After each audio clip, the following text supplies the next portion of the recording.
Tim from YourSixTech. Today in this video I'm going to show you how to delete or reset your game progress on your PlayStation 5. So maybe you want to go ahead and just play over a single player game again or a campaign on your game, and this is easy. You want to go up to the top, go to settings, and then scroll on down. And we're looking for save data in game app settings right here. Then we can go to this, and then we can go to where it says save data for PS5 or PS4 games. And then we want to go to upload or delete from the console storage right here. And then we want to go to delete. And this is your console storage. So whatever you have saved on your PlayStation 5, then locate the game. So let's go to a game I haven't really played all that much, like Ghost of Tsushima. So maybe this is the single player progress. We can go to the game, select it, and then go to delete.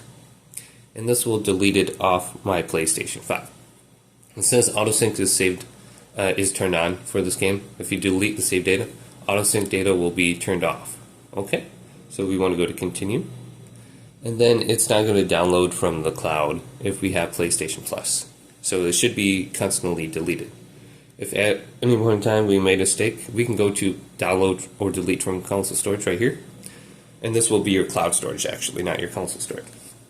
And you can download your saved progress from the cloud. So here's Ghost of Tsushima. This is our single player progress. We can go to download now. And anything that we deleted, we can go ahead and just recover. So that's a very easy way to delete and then recover it on your PlayStation 5. Hopefully this video did indeed help you out. If it did, leave it a big thumbs up. And subscribe to my channel down below for more technical videos coming up next on YourSixTech.